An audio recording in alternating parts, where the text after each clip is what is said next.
Boa noite a todos.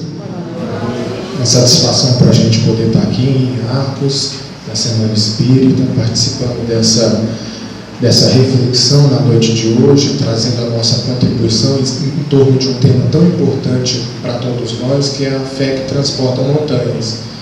Esse tema ele é baseado no capítulo 19 do Evangelho segundo o Espiritismo. E a nossa reflexão específica é de uma mensagem desse capítulo, intitulada Fé, Mãe da Esperança e da Caridade. Vamos entender um pouco do que se trata esse tema fé primeiro, para depois a gente poder percorrer caminhos que possam culminar na questão da esperança e da caridade.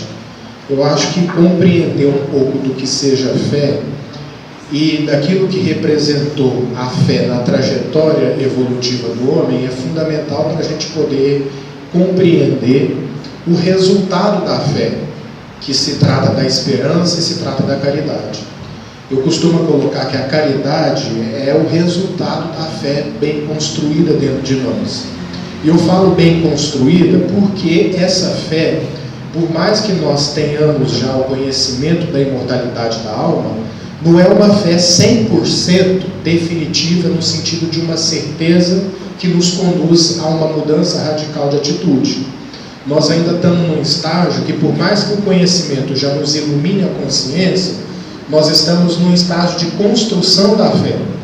E por mais que nós sejamos espíritas e tenhamos o conhecimento da imortalidade da alma e de toda a lógica que a imortalidade da alma traz para nossas vidas, a nossa fé, vez ou outra, ela ainda é vacilante. Porque uma coisa é você professar a fé teoricamente. Outra coisa é a gente professar a fé interiormente. Existe uma grande diferença entre a vivência de uma fé teórica, uma fé formal, de uma fé interior. Essa fé interior, ela vai passando por vários níveis de gradação até a sua culminância máxima na questão da esperança e da caridade.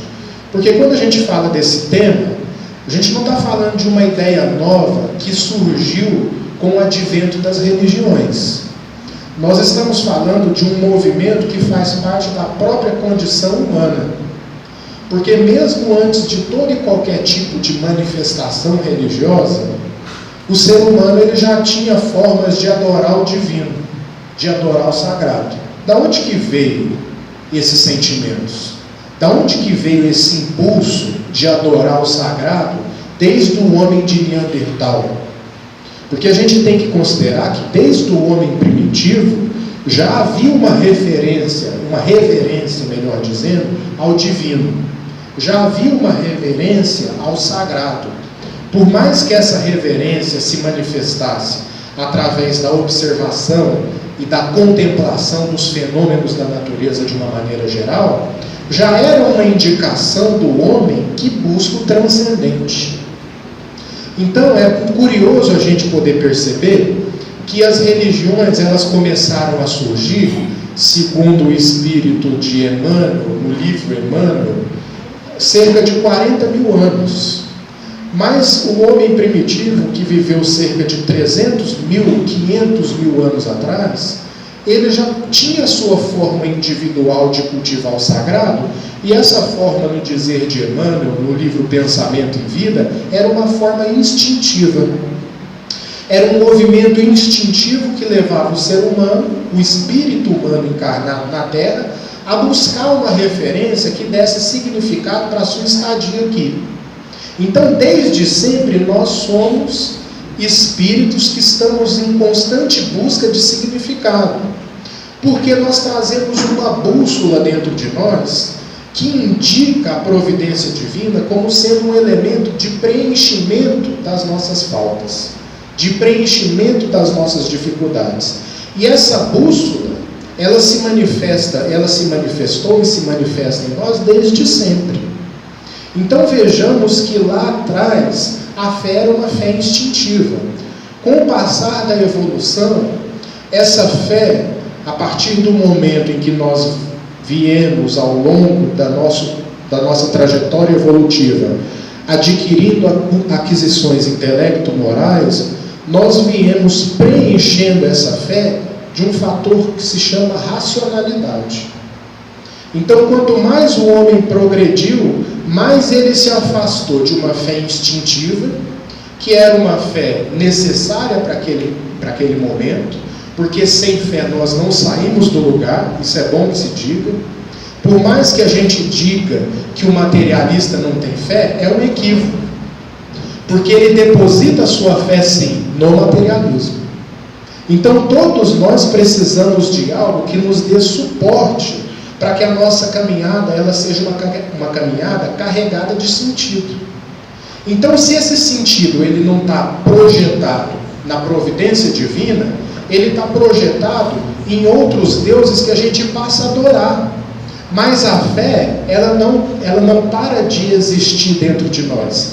Ela só passa a ser uma fé alterada, ela só passa a ser uma fé distorcida, mas ainda existente dentro de nós. Então, se a pessoa não tem fé, por exemplo, na providência divina, ela vai se escorar em outras coisas que dê sentido à vida dela. No consumo, no materialismo, nos excessos de todas as ordens. Por quê? Porque a partir do momento em que eu não deposito mais minha fé naquilo que é permanente, eu coloco a minha fé naquilo que é impermanente. E logo, ao eu efetuar esse movimento, o sentimento imediato, como resultado imediato desse movimento, é o vazio existencial. Porque não há como nós preenchermos todo e qualquer tipo de vazio que a gente possa carregar interiormente, depositando as nossas esperanças naquilo que um dia acaba, naquilo que um dia vai passar. Então todos nós precisamos depositar nossa fé, e isso é uma conquista que a humanidade vem obtendo gradativamente, em algo mais duradouro, que nos dê sustentáculo ao observar a nossa experiência, para observar a nossa experiência com mais maturidade. Então é por isso que eu digo que a fé ela partiu de um instinto, de uma fé instintiva, e culminou com a nossa evolução numa fé mais raciocinada. Inclusive, lá na primeira frase de rodapé do livro Evangelho segundo o Espiritismo, tem uma frase muito significativa para nós, que é a frase que diz o seguinte: não há fé inabalável, senão aquela que pode encarar a razão face a face em todas as épocas da humanidade. É porque chega um momento em que o progresso humano é tamanho que as formas de referência ao sagrado, elas têm que se revisar com esse processo de aperfeiçoamento. Senão elas elas correm o risco de serem desmoralizadas. E é justamente quando houve o maior avanço científico e filosófico na Europa que o Espiritismo surgiu. Era um momento de ceticismo completo, em que a partir de Francis Bacon, Auguste Comte, a filosofia, de certa forma, desmoralizou a religião, porque a religião ela não conseguia mais dar resposta para os anseios humanos que já tinham se sofisticado com a evolução. Então o ser humano ficou com aquele buraco, com aquele vazio de respostas, e foi justamente nesse momento que o Espiritismo veio para a humanidade para poder dar esse tipo de resposta correspondente com a nossa condição evolutiva, principalmente com a nossa questão intelectual. Esse foi o momento mais adequado para que o Espiritismo pudesse surgir, porque era um momento de descrença, e a gente tem que considerar que Allan Kardec, antes de tudo, era um grande cético, e a partir do ceticismo dele, diferente de ateísmo, tá, gente? O cético é aquele que não parte do princípio da descrença, mas ele também não parte do princípio da crença. Ele simplesmente está ali pagando para ver, como se diz. Esse é o cético. Ele não crê, mas ele também não descrê. Essa é a postura ideal daquele que está investigando a verdade. E foi essa postura de Allan Kardec quando ele veio codificar o Espiritismo. Porque a fé daquele momento estava uma fé fragilizada. E ele, na condição de cético, buscando respostas que saciassem os nossos anseios, ele começou a investigar os fenômenos do ponto mais eficaz possível que alguém pode investigar algum fenômeno transcendente, que é o ponto do ceticismo. Porque não a fé inabalável, senão aquela que pode encarar a razão. Então, se a gente for pegar, por exemplo, aquele livro O que é o Espiritismo, Allan Kardec ele é bombardeado de perguntas de todas as origens. As perguntas que surgiram para Allan Kardec, a fim de que ele pudesse provar que o Espiritismo era uma doutrina consistente no meio de tantas outras religiões já desmoralizadas, ele precisava passar aquele novo tipo de conhecimento que ele apresentava ao mundo ao crivo da razão daquela sociedade que já estava com um sentimento de negação de todo e qualquer tipo de realidade que transcendesse aquilo que os nossos sentidos podem perceber. Então é justamente nesse caldo cultural de negação que o Espiritismo surgiu apresentando respostas. Por uma questão muito simples. Não é possível um marinheiro se provar bom marinheiro num mar calmo. Não é possível alguém se provar bom motorista nas estradas pavimentadas do Canadá. O bom motorista, ele só se prova um bom motorista na adversidade. O bom marinheiro, ele só se prova um bom marinheiro em mar revolto.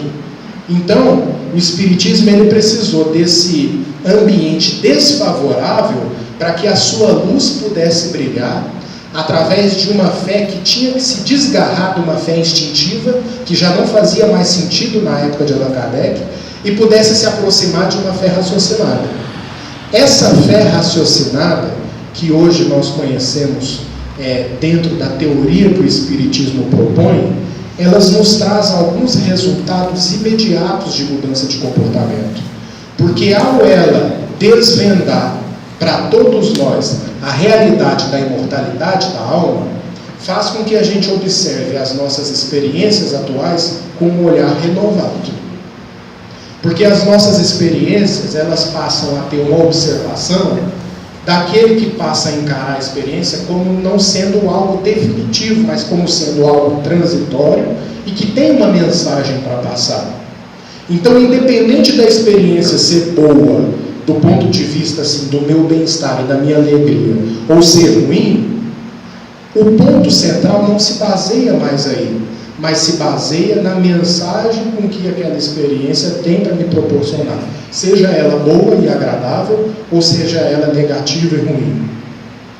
Esse ponto de vista da imortalidade da alma, que já foi comprovada por vários pesquisadores, e eu não quero ficar aqui citando, mas dão para nós uma certa esperança e uma certa fortaleza ao encarar as nossas dificuldades na vida, porque nos preenche de esperança.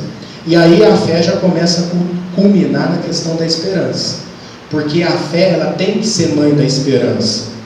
E essa maternidade que ela exerce desse sentimento imediato que é a esperança, nos faz observar a vida com um pouco mais de leveza.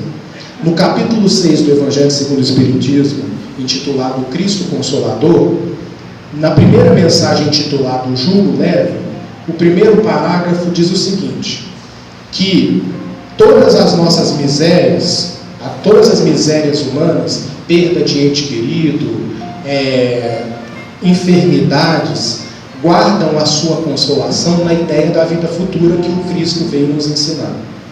E o Espiritismo nada mais é do que a revivência de um cristianismo puro, livre de todo e qualquer tipo de distorção.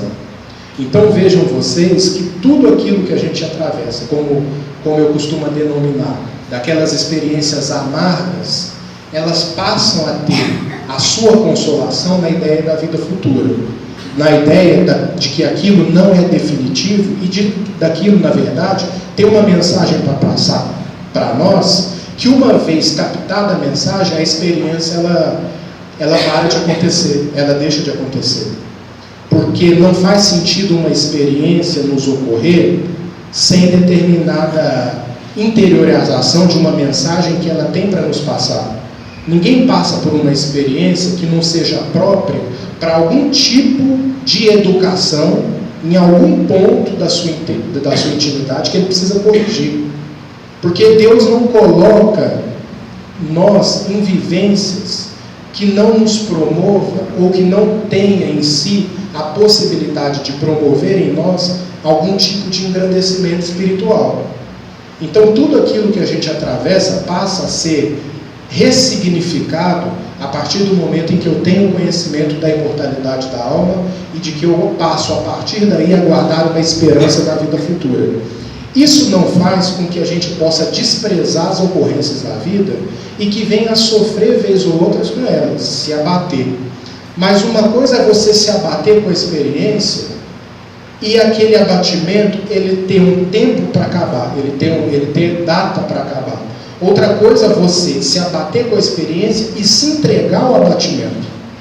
Porque não tem como ainda na nossa condição evolutiva passar pela experiência, por mais triste e dolorosa que ela seja, sem sofrer alguns abalos. É muito difícil uma autoproteção que chegue a um nível de não ter nenhum tipo de abalo interior. Não. A espiritualidade ainda compreende esse momento, muitas vezes, de revolta inicial, muitas vezes de recusa daquela situação atravessada, muitas vezes de angústia, de depressão, de tristeza, porque faz parte da nossa vida emotiva, que é composta de altos e baixos. Mas o problema não está aí.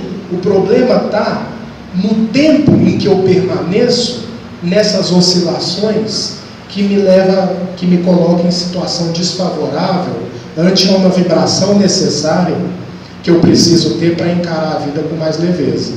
Então tudo está numa questão de duração das nossas emoções, que muitas vezes oscilam, e ora elas estão boas e ora elas não estão tão boas assim. Oi, e nesse setembro, né, que a gente faz a reflexão do Setembro Amarelo de Prevenção do Suicídio, é muito importante a gente pensar nessa questão, né, do meu abatimento, da minha tristeza, da permanência dela, que pode me levar a estados tão complicados quanto o sair da vida antes da hora. Com certeza, porque esses estados de abatimento que a gente tem, essas oscilações, que hora a gente está bem, hora a gente está mal, só que quando a gente está mal, aquilo ali aquilo ali tem que ter uma certa duração, que nos reconduza de novo para um patamar mais elevado. Porque se permanecer muito ali, num patamar vibratório desfavorável, aquilo vai puxando um monte de outras consequências que muitas vezes vai só agravando a minha situação. Então eu preciso oscilar, e ora está bem, ora está mal, mas buscando sempre a permanência num estado bom. Sabe? O que eu estou querendo dizer com essa aceitação desses momentos de baixa é para que a gente possa também não nos culpabilizar tanto e não nos achar que existe uma espiritualidade nos julgando por isso, nos julgando e nos acusando. Eu digo isso porque esse conhecimento da imortalidade da alma, que na verdade reforça a nossa fé, faz com que a gente possa viver as nossas emoções bem vividas, de uma maneira a não nos entregar a ela, mas aceitar também momentos em que eu vou estar oscilando de uma maneira desfavorável, mas sempre buscando a reconexão, sempre buscando uma sintonia mais condizente com esse sentido original da palavra religião, que é o religare. Isso é tão interessante que tem uma pergunta no Livro dos Espíritos, que é a pergunta 76, que diz o seguinte: o que são espíritos? E a resposta é: os espíritos são seres inteligentes da criação. E aí a gente volta na pergunta 72, e a pergunta diz o seguinte: qual é a fonte da inteligência? E a espiritualidade responde: a inteligência de Deus, a inteligência universal. Então veja, nós somos seres inteligentes na condição de espírito. A fonte da nossa inteligência é a inteligência de Deus. O que isso significa dizer? Todo rio, para que ele possa cumprir o seu trajeto, ele precisa estar conectado com a fonte. Quando o rio perde a sua conexão com a fonte, ele seca. E assim somos nós como espíritos, como seres inteligentes da criação. Se a gente é ser inteligente e a fonte dessa inteligência é a inteligência divina, logo, quando eu me desconecto com a fonte, eu tenho uma tendência, quase que uma fatalidade, a secar do ponto de vista espiritual, a efetuar uma espécie de desnutrição espiritual. Porque para que a gente possa estar bem nutrido, a gente precisa estar conectado com a fonte original da nossa inteligência.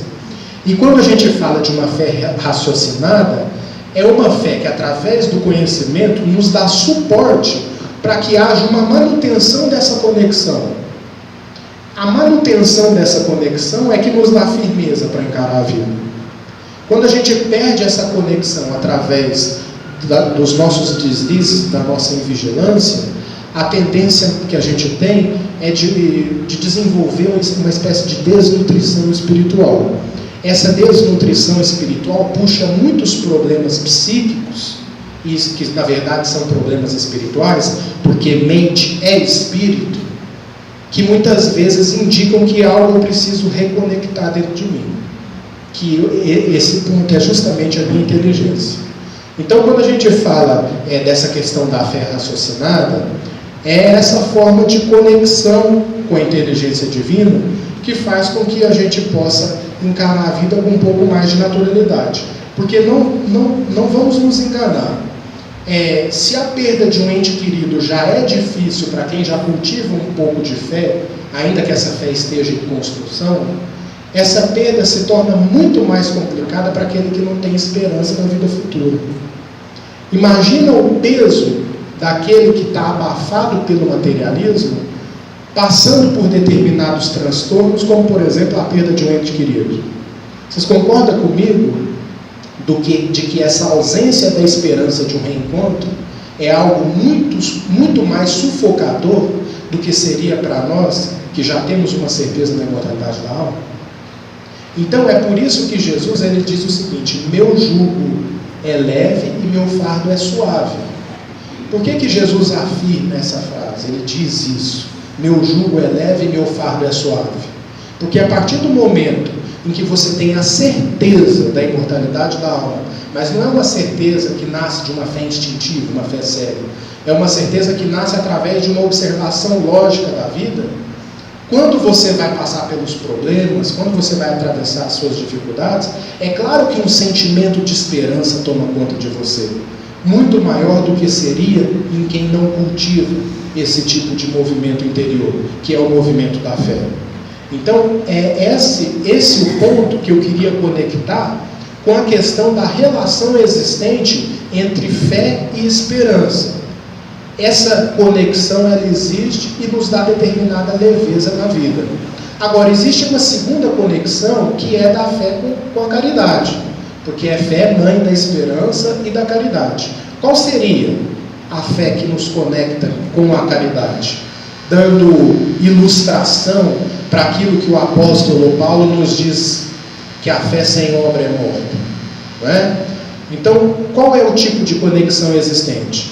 Porque a partir do momento, e a conexão existe nesse ponto aqui que eu vou citar para vocês, a partir do momento que eu tenho cada vez mais certeza da imortalidade da alma, através das experiências vividas, mais vai me aumentando a responsabilidade em corresponder a esse conhecimento gradativo que eu vou adquirindo.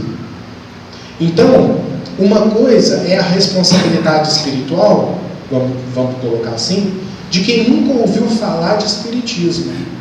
Outra coisa é a responsabilidade espiritual de não só daquele que ouviu falar de espiritismo, mas já teve comprovações práticas de que aquilo é uma verdade. De quem é maior a responsabilidade? É claro que é daquele que mais tem. Então a fé ela guarda uma necessidade de corresponder num sentido prático, justamente porque nos coloca, entre aspas, numa condição diferenciada, não de privilégio, mas numa condição diferenciada daquele que ainda não passou por uma experiência de comprovação, por exemplo. Não vamos nos enganar. Se um espírito se manifestasse aqui, no meio desse salão aqui, através de um fenômeno de materialização, e a gente pudesse todos observar esse espírito materializado aqui, nós íamos sair daqui desse centro espírita com uma carga de responsabilidade muito maior do que quando aqui a gente entrou. Porque quanto maior é a prova que é te dado, maior vai ser a exigência da sua própria consciência em corresponder àquele tipo de comprovação. Então, muitas vezes eu escuto alguns companheiros falar o seguinte: nossa, mas como eu queria ver o Espírito. É claro que eu acredito, sabe, Cris? Mas se eu pudesse ver, seria muito melhor eu poder ver o Espírito, conversar com ele. Meu amigo, você não sabe da responsabilidade que a partir de um momento como esse você teria. A partir de uma comprovação que você passou a ter e que outras pessoas não tiveram. Então, a partir do momento em que a gente tem essas demonstrações da espiritualidade da nossa vida, nos despertando cada vez mais por uma racionalidade da fé, mas nós temos que colocar em prática dentro daquela bagagem que a gente já possui. É por isso que tinha um professor meu que ele dizia o seguinte: ô Ives, o espírita ainda erra muito, e eu sou espírita e eu tenho vários defeitos, mas a gente erra diferente, não é? Eu falei assim: a gente erra diferente, porque a gente erra com uma consciência maior do erro. Essa consciência maior do erro é justamente aquilo que uma consciência mais clara, proporcionada através do conhecimento, nos proporciona. Nós vamos continuar errando? Vamos. Mas a consciência do erro passa a nos desassossegar muito mais do que muitos que ainda estão num estado de dormência espiritual. Quanto mais desperto eu estou, provavelmente mais desassossegada será a minha vida do ponto de vista das inquietações que eu passo a ter a partir daí com as minhas próprias atitudes. Então é por isso que o conhecimento que a gente adquire, ele tem um papel de gerar incômodo em nós. Porque esse incômodo, ele é justamente o espírito que se percebe desajustado entre o conhecimento que possui e a prática que compõe a sua realidade cotidiana. Esse conhecimento, que a teoria está à frente da prática que ele vive, gera uma espécie de perturbação, mas que é uma perturbação salutar, é uma perturbação boa. Por que é uma perturbação boa? Porque faz parte de um processo evolutivo. Porque se nós temos esse desassossego interior, é um sinal que a nossa consciência já chegou a um patamar que nos permite uma avaliação mais criteriosa das nossas próprias ações. Então é um momento bom, é um momento decisivo na nossa vida de espiritualização, não é? Então essa questão da gente poder ter esse desarranjo, esse desassossego, é aquilo que Jesus quis nos trazer no Evangelho de Mateus, quando ele diz o seguinte: não cuideis que vim trazer a paz à terra, mas eu vim trazer a espada. Eu não vim trazer a paz, mas eu vim atear fogo sobre a terra, e eu quero mais é que esse fogo se espalhe. Aí a gente lê uma passagem dessa, e lê assim, quando a gente tem uma visão literalista, né? Assim, a gente até se espanta, mas por que Jesus está dizendo que não veio trazer a paz, mas veio trazer a espada? Para que Jesus está dizendo que não veio trazer a paz, mas veio tocar fogo na terra? Está lá no Evangelho de Mateus. Por que ele quis dizer isso? Porque não é uma espada do combate exterior, é a espada aquela espada que nos conclama ao bom combate, como se referiu o apóstolo Paulo, o combate interior, que a partir do momento em que a gente desperta para essas realidades, esse combate ele se torna mais intenso dentro de nós. Até existem alguns espíritos que colocam que o nosso atual momento evolutivo é um momento que corresponde àquilo que a espiritualidade está denominando como sendo um momento de adolescência espiritual. Quer dizer, nós saímos da infância, de uma infância espiritual, e adquirimos um grau de adolescência espiritual. O que marca a adolescência? A adolescência ela é marcada por uma série de conflitos nas escolhas, principalmente, por uma série de complicação e desarranjo interior proporcionado pela fase que o adolescente está atravessando, que é muito comum, é uma fase decisiva na vida em que as escolhas parecem ser mais intensas nesse período. Nós, do ponto de vista espiritual, nós já adquirimos uma adolescência espiritual, porque a nossa confusão do ponto de vista espiritual se assemelha muito à confusão de um adolescente com as suas questões cotidianas. Nós ainda estamos muito divididos entre as questões do espírito e as questões da matéria. E é aí que existe o dilema. Quando a gente coloca esse grau de consciência desperto, o nosso dilema se encontra aí. Porque a matéria nos chama muita atenção, só que o espírito também já passa a nos chamar alguma atenção. E a gente se vê dividido. A gente se vê dividido entre a sombra e a luz, entre a luz do espírito e a sombra da matéria. Eu até costumo brincar na palestra, em algumas palestras, que eu digo o seguinte, que se a gente pudesse ser uma mistura assim, de Chico Xavier com Brad Pitt, estava bom, né? Porque a gente quer muito a matéria e tudo aquilo que ela tem para nos proporcionar de bom, mas agora, no nosso patamar evolutivo, a gente também já quer as questões do espírito. Esse dilema proporciona para nós uma espécie de desassossego interior, porque é um dilema que corresponde a um momento evolutivo nosso, muito próprio, em que a fé já começa a nos pedir uma correspondência prática. Agora, o que ela nos pede nesse sentido da caridade? Porque quando a gente fala de caridade, o que a gente está querendo dizer com isso? O que a gente está querendo dizer com caridade como sendo um resultado da fé? Porque caridade vai ter inúmeras interpretações. Às vezes a gente vai achar que caridade é fazer uma cesta básica para alguém, às vezes a gente vai achar que caridade é conceder uma palavra amiga, mas o que se trata a verdadeira caridade? Não que isso que a gente citou também não seja, vamos dizer assim, um aspecto da caridade, mas do que se trata a verdadeira caridade a partir do momento em que a fé já começou a transformar a minha vida. O Livro dos Espíritos nos dá uma indicação lá na pergunta 886 lá desse livro, que diz o seguinte: qual o verdadeiro sentido da caridade? Como entendia Jesus? Porque Allan Kardec foi muito perspicaz na pergunta, porque ele queria tirar a caridade do ponto de vista particular. Porque muitas vezes a gente tem um conceito particular do que seja caridade. E aí a nossa caridade, nesse sentido particularista, passa a ser mais um reforço de um egoísmo do que uma verdadeira caridade, por incrível que pareça. Allan Kardec, percebendo isso e querendo tirar todos nós da zona de conforto, perguntou para a espiritualidade qual seria o verdadeiro sentido dela, como entendia Jesus, para sair do campo das interpretações individuais. E a espiritualidade responde o seguinte, eu acho que é uma pergunta muito conhecida, né? A maioria de vocês vão saber a resposta. Diz o seguinte: benevolência para com todos, indulgência para com as imperfeições alheias e perdão das ofensas.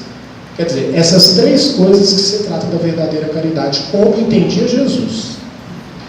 Por que benevolência para com todos? Justamente aí já começa a quebrar um pouco o nosso egoísmo. Por quê? Parece um pouco redundante benevolência para com todos. Podia ser só benevolência, não é? Mas a espiritualidade faz questão de colocar para com todos. E por que esse para com todos? Porque os nossos atos de nobreza, eles costumam acontecer numa zona de conforto. Os nossos atos de benevolência costumam acontecer num sentido de uma manutenção, que eu exerça, mas também exerça uma manutenção de um bem-estar. E nem sempre é assim. Quando coloca benevolência para com todos, é que muitas vezes a pessoa que mais te desagrada é justamente aquela que você vai ter que colocar uma dose maior de amor na relação. A diferença está aí. Porque se ficasse benevolência, ficaria solto. E aí eu posso ser muito bem benevolente com os meus amigos. É muito fácil, por exemplo, ser benevolente no centro espírita, não é, Cris? É uma caridade seletiva, né? Fala para ser benevolente com o presidiário. Exatamente. Então quer dizer, a partir do momento em que eu entro para dentro do centro espírita, isso é natural. Eu não estou com um discurso moralista aqui, porque isso faz parte até das minhas próprias contradições. A partir do momento que eu entro para dentro do centro espírita, a postura é extremamente mais fraterna do que quando eu saio daqui. Isso não é um bom entendimento daquilo que a espiritualidade responde como benevolência para com todos. Ou seja, a partir do momento em que eu sou benevolente no centro espírita, eu não estou sendo benevolente para com todos. Porque muitas vezes a benevolência maior, a necessidade de uma benevolência maior está sendo exigida de mim de uma maneira primordial dentro de casa, por exemplo. Então tem até uma historiazinha que ilustra bem isso que eu estou falando, que diz o seguinte: tinha um palestrante que ele era muito requisitado, todo mundo gostava das palestras dele e tal, e dentro do centro espírita ele era uma coisa, e dentro de casa ele era assim, um carrasco, um tirano. E os filhos, acostumados com aquela dupla personalidade do pai, quiseram pregar uma peça nele em determinado momento da sua vida. E eles trouxeram a televisão para o centro espírita, trouxeram os seus colchões. E aí quando ele chegou e as pessoas perguntaram: olha, por que você está trazendo isso aqui? Porque eu quero meu pai daqui, eu não quero meu pai lá de casa. Esse meu pai daqui me interessa muito mais. Olha o risco que a gente corre, né? Quando a gente não obedece fielmente, ou pelo menos busca obedecer, essa questão do verdadeiro sentido da caridade. Indulgência para com as imperfeições alheias. O que é isso? Indulgência é você, indulcere do latim, que é colocar doce. Por mais que dulcere é doce, indo é dentro, quer dizer, doce dentro. Ou seja, por mais amarga que seja a pessoa, com a indulgência você já é capaz de adocicar a relação. Porque a indulgência nada mais é do que ressaltar o aspecto positivo que todos nós trazemos, independente da amargura que a gente possa carregar. Todos nós trazemos algo bom, que muitas vezes precisa ser destacado, até para que eu possa reconhecer o meu valor. Jesus, ele se preocupou tanto com isso, que em vários momentos da trajetória de Jesus, ele dizia o seguinte: vós sois deuses, vós sois o sal da terra, vós sois a luz do mundo, se referindo a todos nós, falando das nossas potencialidades. Por que Jesus ele falava tanto das nossas potencialidades? Por quê? Porque amar ao outro como a si mesmo precisa do partir do amor a si mesmo. Amar ao próximo como a si mesmo. Para que a gente possa amar a nós mesmos, nós precisamos identificar dentro de nós pontos que sejam amáveis. Olha que interessante. Ninguém se ama, ninguém ama a si próprio se ele não tem razões para tal. E essas razões para o alto amor precisam existir. Muitas vezes são resultados de alguém revelar para nós algo de bom que muitas vezes eu trago e que nem eu mesmo conhecia. Então é por isso que tem aquele episódio, né?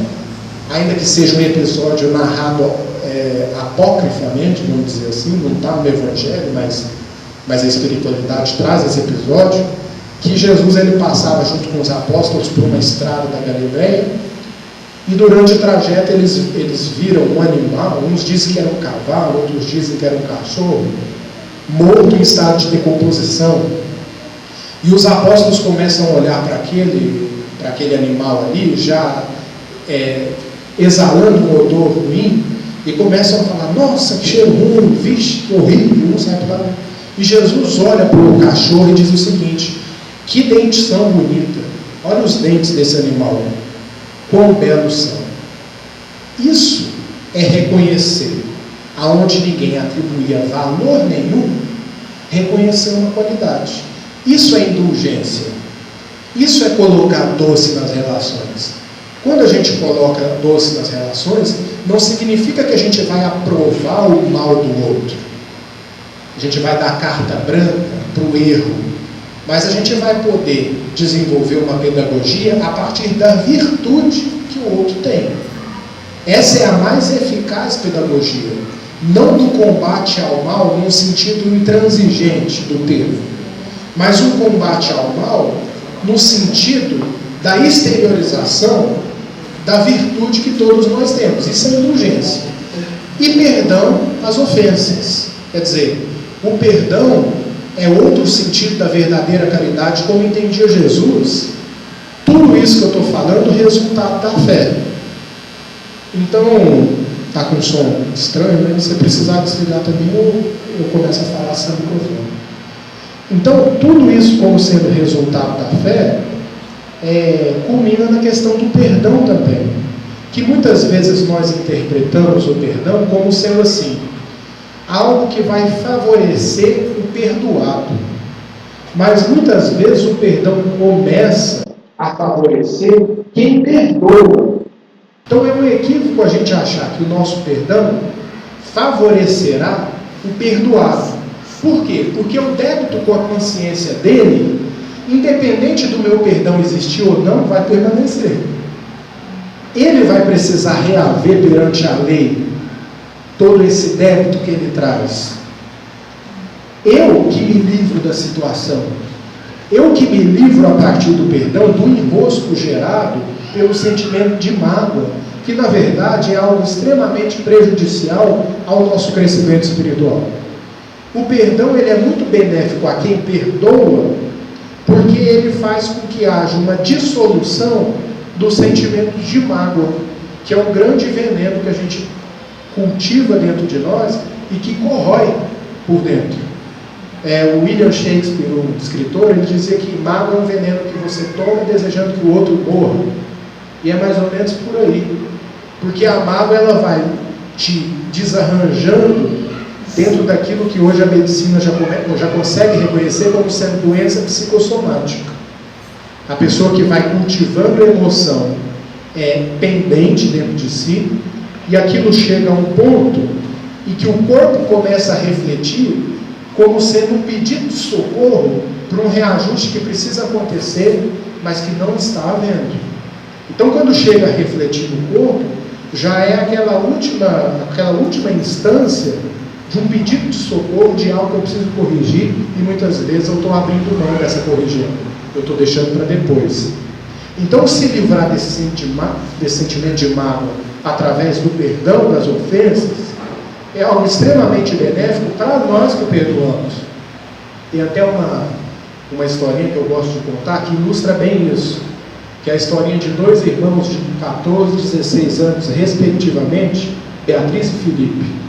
Beatriz com 12, Felipe com 14. E 14 anos é aquela idade que o jovem só quer saber de estudar, né? Parar, meditar, só é a paz de maior sossego, né? E aí, ele no quintal da casa da sua avó, ele cansado, enfadado daquela mesma rotina de brincadeira no quintal da casa da avó dele, decidiu fazer um estilingue para sair para matar passarinho, né? Queria uma aventura diferente. E aí ele faz o estilingue, sai e não consegue matar nenhum passarinho no dia que ele saiu para tentar. E a Beatriz sempre te acompanhando como sua fiel escudeira. Ele não conseguiu matar nenhum passarinho. Ele volta para casa revoltado com aquela missão frustrada, pega uma pedra, arremessa num pato que a avó dele criava no quintal. O pato morre com aquela pedrada e ele, preocupadíssimo da avó dele descobrir, corre, faz um buraco lá no quintal e enterra o pato, porque quem sabe a avó dele não daria falta, né?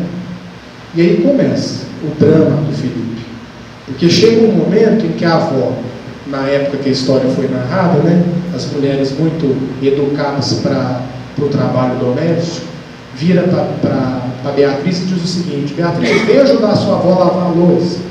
E aí ela olha para o Felipe e fala assim: sabe, vó, que o Felipe que vai lavar hoje, que ele está querendo? E aí ele diz assim: não, mas eu não estou querendo. Ele falou assim: o pato vai lá e lava a louça. E aí ele foi, lavou a louça lá bonitinho para a avó dele. Passou o momento, a avó dele: agora vem ajudar a sua avó a varrer a casa. Poxa, avó, hoje é o Felipe que vai. De novo, ele: não vou não. Ela falou assim: eu vou falar do pato, vai sim. E ele foi. E aí ela foi, a partir desse episódio, se aproveitando, né, na verdade, daquele ato que ele tinha feito. e chantageando.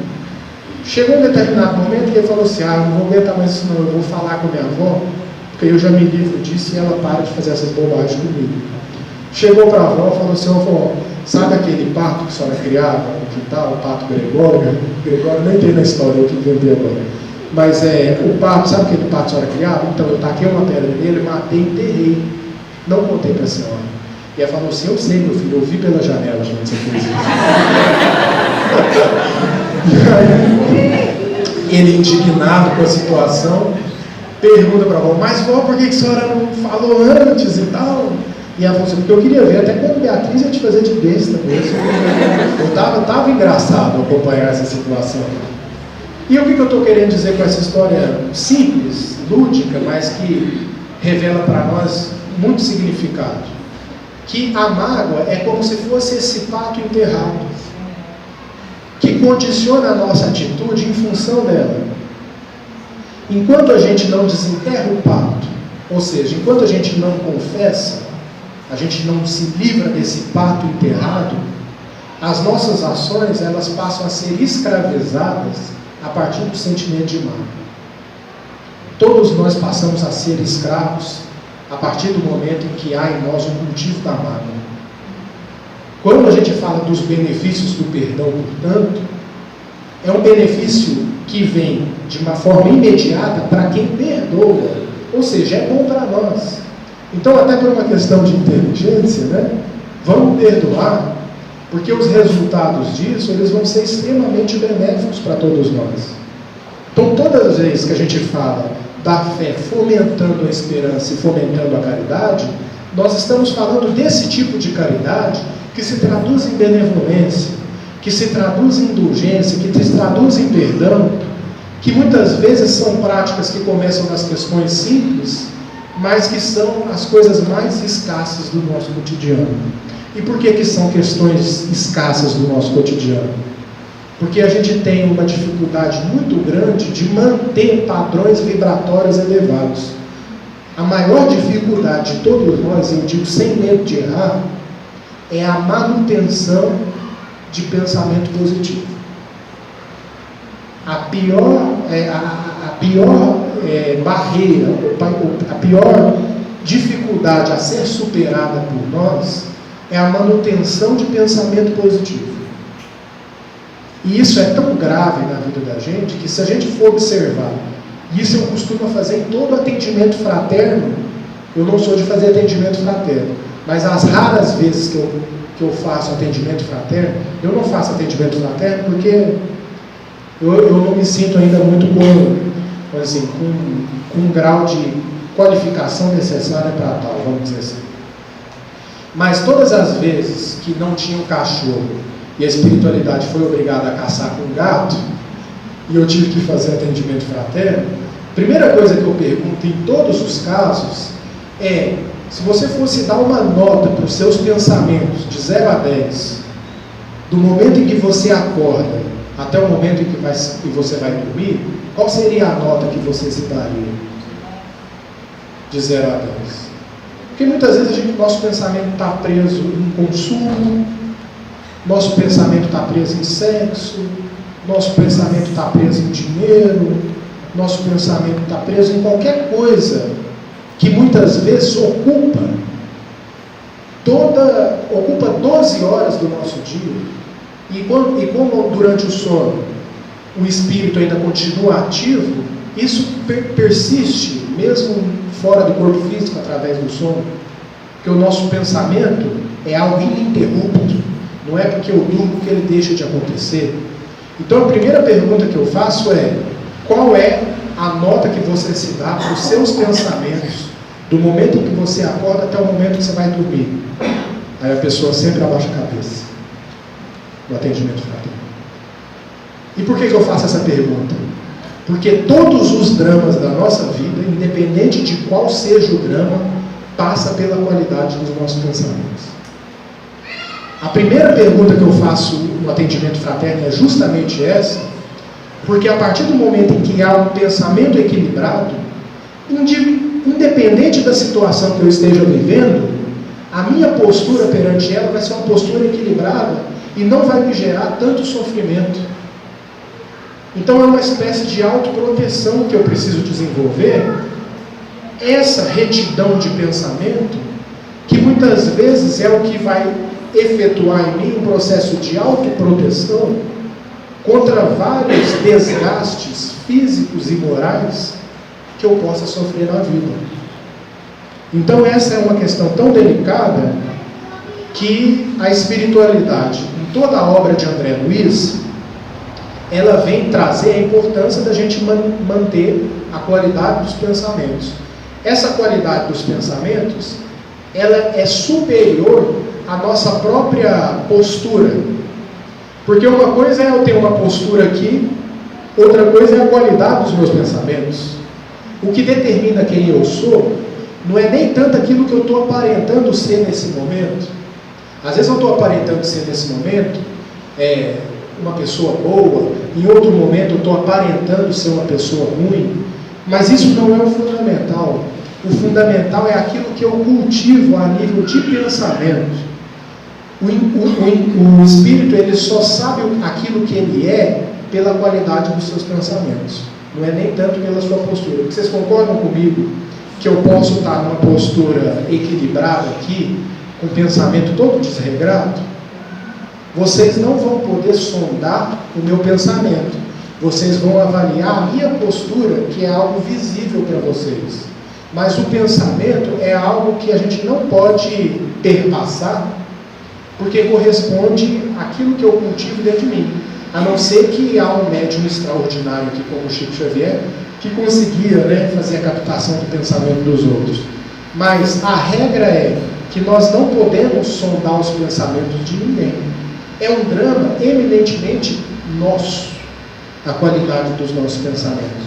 E é o que determina uma felicidade maior ou menor na vida espiritual. Porque a vida espiritual, a partir do momento em que a gente desencarnar, é eminentemente mental.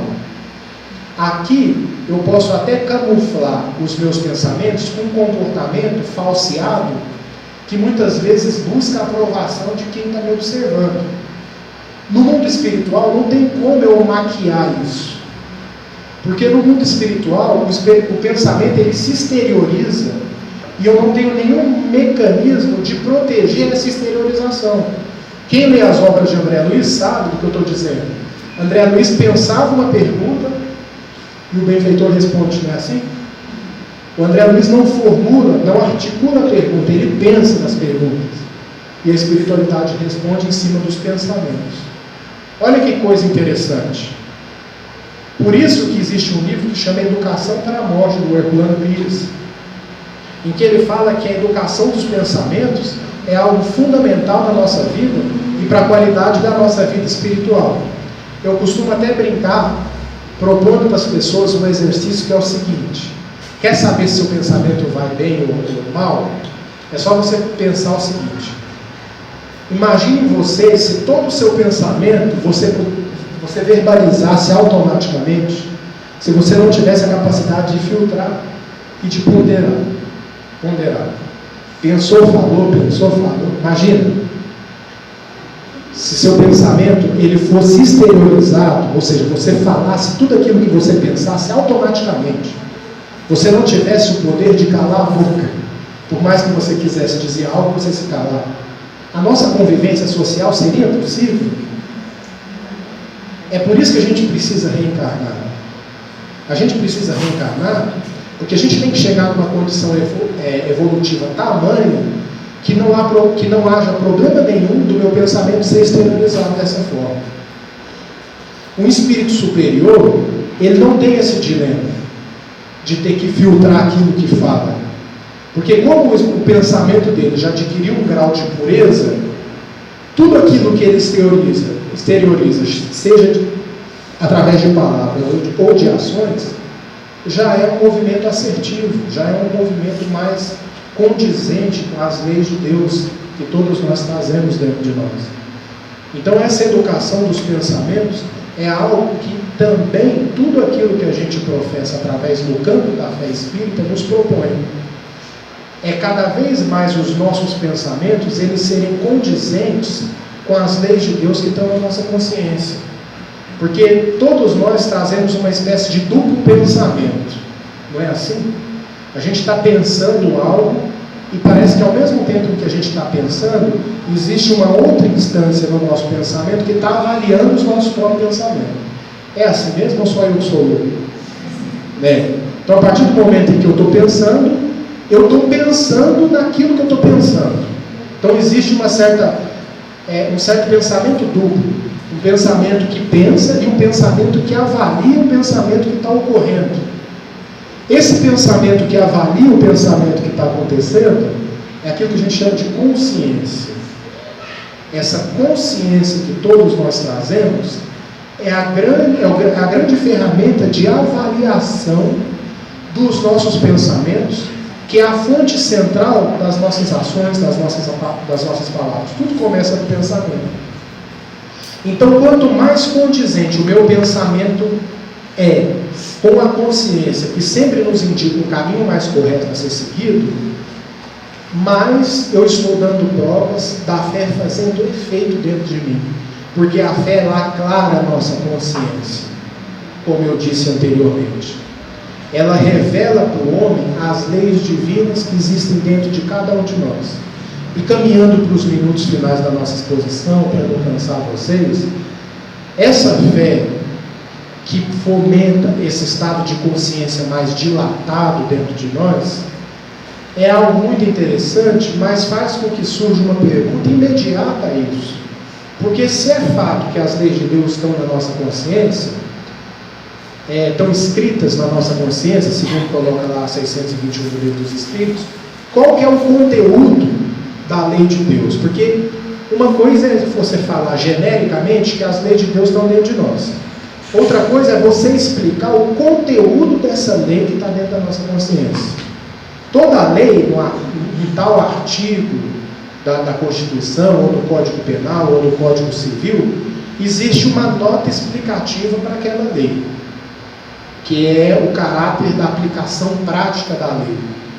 Então, qualquer livro de direito tem as leis e tem o conteúdo de cada lei. Se a lei de Deus está escrita na nossa consciência, a grande pergunta é qual que é o conteúdo que a semelhança do Código Civil está contido lá. Essa é uma pergunta que eu me fiz há muito tempo e eu só fui encontrar a resposta no capítulo 5 do livro Há 2000 anos de Emmanuel, intitulado Messias de Nazaré. E eu vou contar esse episódio aqui para a gente poder encerrar nossa palestra. Esse capítulo ele fala do encontro do senador Públio Lentulus, uma reencarnação de Emmanuel anterior, com Jesus. Porque Emmanuel estava passando por sérias dificuldades do adoecimento da sua filha Lívia, que já tinha sido desenganada pela medicina da época. Ele já tinha procurado todos os recursos da medicina mais sofisticada da sua época, na condição de imperador de Roma, e não tinha obtido resultado. Sua esposa, Flávia, a sua filha, desculpa, sua esposa Lívia já tinha se convertido ao cristianismo, e em um determinado momento, por mais que ele fosse orgulhoso e vaidoso, ela criou coragem e falou para ele que existia um homem chamado Jesus de Nazaré que estava promovendo curas e que muita gente já tinha sido beneficiada por ele. E aí Emmanuel não acreditava em nada daquilo, Públio Lentulus considerava Jesus um marginal aos olhos do Império Romano, porque a gente tem que considerar que o Império Romano considerava Jesus a conta de bandido, de marginal.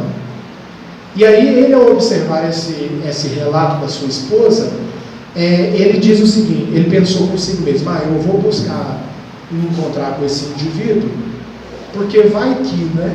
A pergunta dele foi essa. Então é como aquele sujeito que é materialista, até manda parar, não acredita em Deus, e ele contrai um câncer, e ele acaba no centro espírita fazendo um tratamento espiritual. Ele cai não porque ele está crendo naquilo, mas porque ele quer tentar de tudo. Já viu pessoas assim? Que não acreditam muitas vezes em Deus, não acreditam em nada, mas acaba num centro espírita fazendo um tratamento espiritual, porque ele quer dizer para si mesmo que tentou de tudo. Então Públio Lentulus foi ao encontro de Jesus com esse pensamento.